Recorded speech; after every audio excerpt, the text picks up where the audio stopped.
Jangan membenci orang kaya. Misalnya ngomong kayak gini, orang kaya itu serakah, nyebelin, sombong, dan belum apa-apa aja udah ngomong kayak gitu. Otomatis uangnya gak bakalan mendekat sama kita, karena kita udah sinis duluan.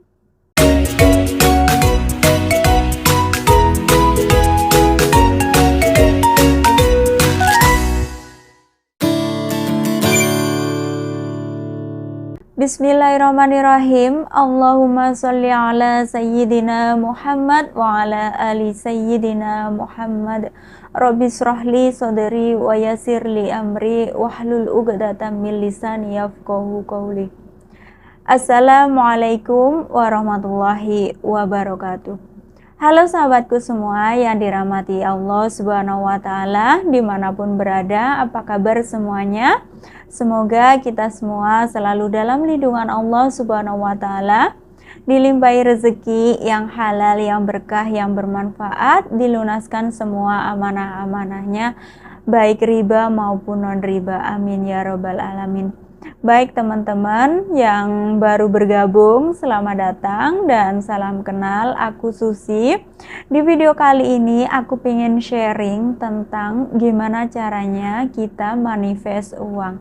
Dan sebelum lanjut ke videonya, aku mau minta teman-teman tulis doa terbaik kalian di kolom komentar, biar makin banyak yang mengaminkan, harapannya makin cepat doa kita diijabah oleh Allah Subhanahu wa Ta'ala. Amin ya robbal alamin. Karena kata-kata yang ditulis atau diucapkan itu sama seperti doa, teman-teman. Semua orang sudah pasti suka dengan uang. Uang memang bukan segalanya, tapi uang itu penting bagi kehidupan manusia. Apalagi di zaman yang sekarang ini, serba uang, apa-apa pakai uang. Dari nomor 2 sampai ke 100 itu membutuhkan uang. Iya nggak sih? Dan sekarang aku mau bahas cara manifest uang. Caranya itu simple banget. Yang pertama, kamu itu harus sefrekuensi dengan uang, dengan apa yang kamu mau. Misalnya, kamu mau uang 100 juta. Ya, kamu itu seolah-olah sudah mendapatkannya. Walaupun kenyataannya kamu itu belum punya, belum ada. Misalnya, kamu dengan mentraktir orang tua dengan harga 200.000 misalnya. Kamu nggak takut karena kamu yakin uang bakalan mudah datang. Uang itu bakalan mudah mendatangi kita. Itu yang pertama, kamu itu harus match dengan uang. Jangan ada keraguan sedikit pun. Misalnya gini, gimana caranya? Mungkin nggak ya, tapi kapan? Gajiku kan cuman segini. Stop. Jangan seperti itu. Karena itu akan menghambat manifest kamu. Kamu tahu nggak, apa yang kamu pikirkan itu yang bakalan kamu tarik ke dalam hidupmu. Seperti hadis yang berbunyi, Allah itu sesuai prasangka hambanya. Kalau kamu aja nggak yakin, ya nggak bakalan datang. Keajaiban itu ada bagi mereka yang percaya. Pertanyaannya, kamu percaya nggak sama keajaiban? Kemudian yang kedua, mindsetmu tentang uang. Jangan sekalipun kamu membenci uang. Apalagi sampai bilang cari uang itu susah. Kalau kamu bilangnya seperti itu, ya bakalan susah beneran. Karena yang kamu pancarkan ke alam semesta seperti itu. Yang kamu tarik ke dalam hidupmu yaitu. Terus bilang gini, cari uang cuma buat makan sehari-hari. Kalau mindsetmu sudah seperti itu, ya bakalan kayak gitu terus. Jadi tolong mindsetnya itu diubah. Ya teman-teman. Caraku, kalau pikiranku sedang negatif atau kurang baik, aku siasati dengan mengucap seperti ini. Astagfirullahaladzim, aku bahagia, aku beruntung. Astagfirullahaladzim, aku bahagia, aku beruntung. Alhamdulillah, terima kasih ya Allah, terima kasih ya Allah. Baca 3 kali, terus ambil nafas dalam, tahan, kemudian keluarkan dari mulut. Sampai benar-benar hatiku itu tenang. Dan bacanya itu benar-benar diresapi ya teman-teman.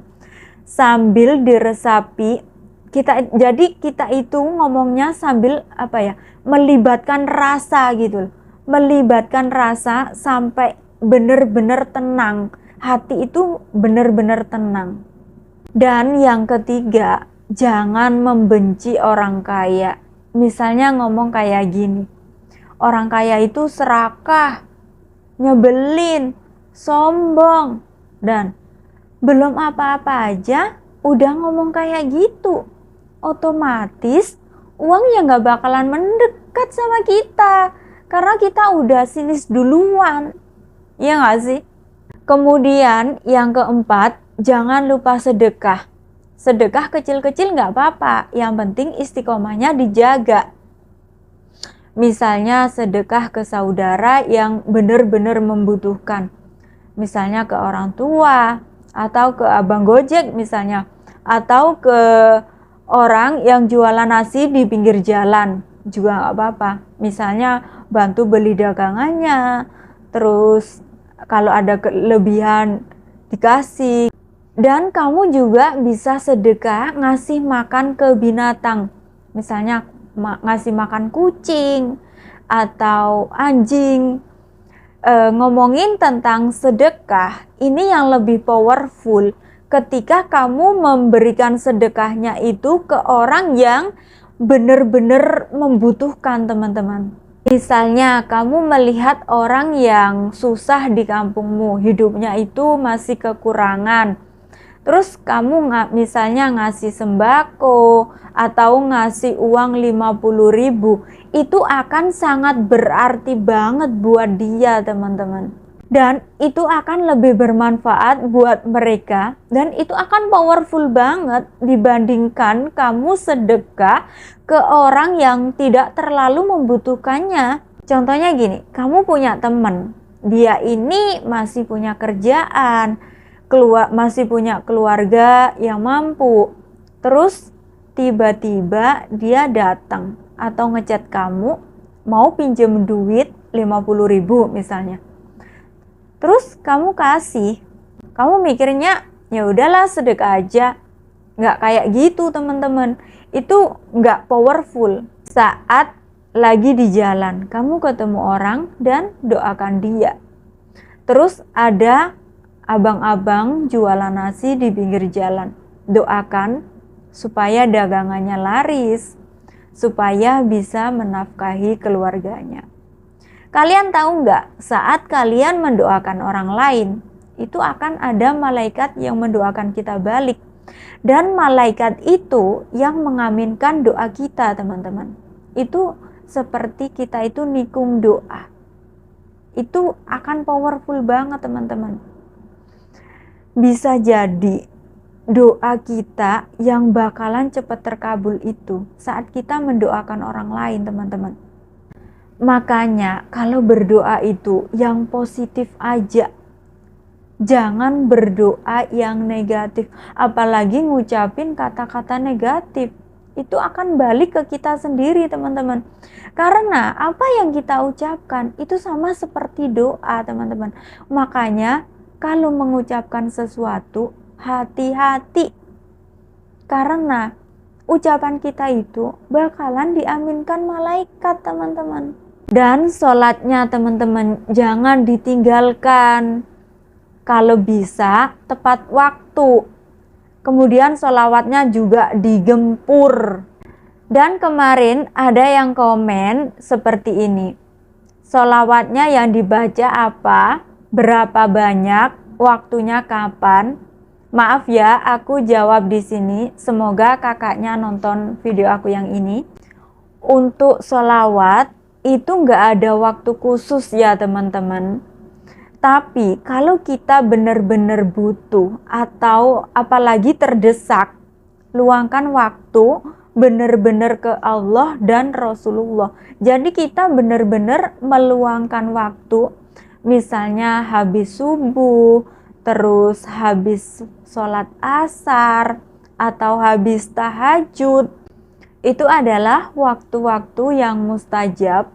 Kalau aku sendiri yang dia amalin sholawatnya ada beberapa, karena aku emang seneng banget baca sholawat.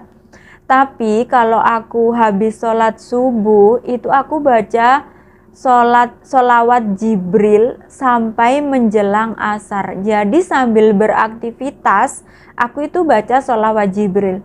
Misalnya sambil nyapu, ngepel, masak, kemudian belanja, terus jalan, itu aku baca sholawat Jibril. Karena selain bacaannya pendek, sholawat Jibril itu mudah banget diucapkan dan ngitungnya itu juga mudah. Nah, kalau teman-teman bisa ngitungnya itu pakai tasbih digital, jadi biar kita itu gampang mengingatnya. Sholawat Jibril itu bacaannya seperti ini: Sallallahu ala Muhammad, Sallallahu ala Muhammad, Sallallahu ala Muhammad. Jadi pendek ya teman-teman. Kita bisa membacanya itu cepet banget. Jadi mudah banget diamalin. Jadi teman-teman kalau masih baru memulai baca sholawat Jibril nggak apa-apa. Karena ini juga powerful banget teman-teman. Yang penting istiqomahnya. Dulu aku awal-awal juga gitu, aku cuma baca sholawat Jibril aja, jadi sehari-hari aku baca sholawat Jibril. Kemudian sekarang aku pakai metode, ya, aku banyak baca sholawatnya, tapi aku nggak cuma satu sholawat. Tapi saran aku kalau teman-teman baru memulai, apa yang kalian biasanya amalin itu diamalin, nggak apa-apa, senyaman hati kalian. Sholawat apa saja itu sama teman-teman. Yang penting kita itu istiqomahnya dijaga. Kalau kita bacanya banyak tapi cuman sehari, ya percuma, kita nggak istiqomah. Yang dibutuhkan itu istiqomahnya.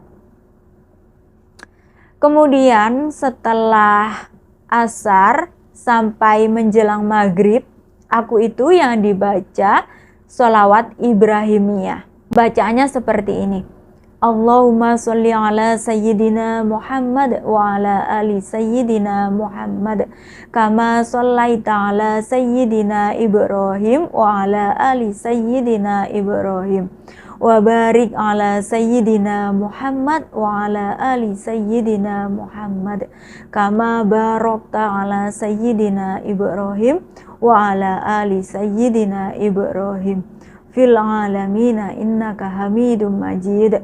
Jadi bacanya seperti itu teman. Itu ada di dalam tahiyat akhir waktu kita sholat teman-teman. Jadi aku pastikan teman-teman itu sudah hafal semuanya, karena itu ada di dalam bacaan tahiyat akhir teman-teman. Kemudian setelah Isya, aku bacanya itu baca sholawat pohon uang, yang bacanya seperti ini: Allahumma sholli ala sayyidina Muhammad wa ala ali sayyidina Muhammad. Itu bacanya 100 kali. Bacanya 400 kali. Maaf, bacanya 400 kali kalau sholawat pohon uang. Kemudian kalau sholawat lain-lainnya itu aku nggak patokin berapa ya. Yang penting aku baca, dan saat ini aku lagi latihan membiasakan diri ya. Aku pakai metode itu tadi.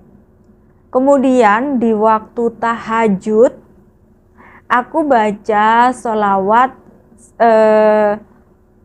munjiat. Di waktu tahajud aku baca munjiat sebanyak-banyaknya sampai aku ngantuk gitu ya. Minimal 500 kali ya, sampai nunggu aku waktu subuh, sampai nunggu subuh. Kemudian habis sholat tahajud itu aku nggak tidur sampai subuh. Teman-teman juga bisa mengikuti cara aku ini, tapi kalau nggak ngikutin cara aku juga nggak apa-apa. senyaman hati teman-teman, karena ini kembali lagi ke diri kita, maunya gimana. Jadi saran aku, kalau teman-teman itu baru memulai, jangan langsung banyak. Misalnya pertama ya 100 kali selama 7 hari. Dan kalau 7 hari udah dirasanya nyaman, dilanjut lagi, ditambah lagi. Terus kemudian sebulan kok rasanya nyaman, terus ngerasain banyak keajaiban, ya udah dilanjutin terus, jangan berhenti di situ aja. Karena sholawat ini teman-teman bener-bener powerful banget. Aku udah ngerasain sendiri, jualanku jadi rame, bisnisku jadi makin berkembang. Tapi kalau hatiku itu gelisah, terus kurang enak, itu bakalan ngefek ke jualanku. Oke teman-teman, selanjutnya kita bahas tekniknya untuk manifest uang. Caranya bisa menggunakan scripting, afirmasi, visualisasi. Scripting itu menulis impian kita seolah-olah udah kejadian. Kemudian kalau afirmasi, di video sebelumnya udah aku buatkan audionya, teman-teman tinggal putar aja. Jadi dengarkan setiap pagi setiap pagi setelah bangun tidur atau malam hari sebelum tidur. Dan kalau untuk visualisasi, aku itu biasanya membayangkan bisnisku. Misalnya bisnisku lancar, terus berkembang, banyak yang join, itu kalau visualisasi. Kemudian aku membayangkan tiap bulan aku punya penghasilan XX juta. Teman-teman jangan takut nyebutin nominal, datangnya dari mana kalian gak usah mikirin. Biar Allah yang progres. Itu bukan tugas kita, itu adalah ranahnya Allah Subhanahu wa Ta'ala. Ketika kamu sudah rileks, tenang, kamu yakin dan percaya, dan kamu tetap berusaha, dan Allah bakalan ngasih jalan, dan jalannya bakalan terbuka dengan sendirinya. Itu bukan berarti kamu cuma nungguin sambil rebahan, enggak kayak gitu. Tapi kamu juga harus berusaha biar hasilnya juga maksimal. Kamu itu harus take action. Misalnya kamu pengen punya penghasilan tiap bulan 50 juta. Tapi kamu hanya rebahan, nungguin. Nanti kamu jatuhnya itu nggak yakin karena kan nggak ada usaha sama sekali. Jadi kita itu harus take action, nggak cuma diam aja. Ya kita harus tetap bekerja, berusaha. Bagaimana caranya? Itu biar Allah yang memprogres tugas kita ya, tetap ikhtiar. Terus kamu jangan takut gagal, jangan takut ambil resiko. Orang yang sukses di luar sana, mereka itu juga pernah gagal berkali-kali. Tapi mereka nggak pernah menyerah. Gagal sekali, mereka ambil pelajaran dari kegagalan itu. Mereka berusaha bangkit lagi. Jadi jangan karena gagal terus gak semangat, terus berhenti di situ. Jangan teman-teman. Gagal itu normal, gak apa-apa gagal. Yang penting kita bangkit lagi. Gagal itu bagian dari OTW-nya kamu menuju ke impian kamu. Saat gagal, sebenarnya Allah itu sedang menyiapkan yang terbaik buat kita. Allah mau mengangkat derajat kita. Jadi, kalau kita diuji, kita harus sabar, legowo, ikhlas. Nah, kalau kita bisa melewatinya, berarti kita lolos. Tapi kalau kita nggak sabar, terus marah-marah, ya gak bakalan datang keajaiban itu. Karena Allah itu menguji kita, mampu gak kita. Kalau kita mampu, Allah bakalan ngangkat derajat kita itu setinggi-tingginya, teman-teman. Allah ngasih kita bukan apa yang kita inginkan, tapi Allah ngasih kita apa yang kita butuhkan, gitu teman-teman. Jadi kalau keinginanmu belum dikabulkan, berarti Allah ngasih apa yang kamu butuhkan dulu. Baik teman-teman, mungkin itu saja ya penjelasan aku malam ini. Insya Allah bermanfaat buat kita semua. Sampai ketemu di video-video berikutnya insya Allah. Dan teman-teman kalau mau request aku bahas apa, silakan ketik di kolom komen ya. Terima kasih buat teman-teman yang udah nonton dari awal hingga akhir. Kalian itu luar biasa. Kalian adalah orang-orang pilihan Allah Subhanahu wa Ta'ala. Terima kasih buat semuanya. Assalamualaikum warahmatullahi wabarakatuh.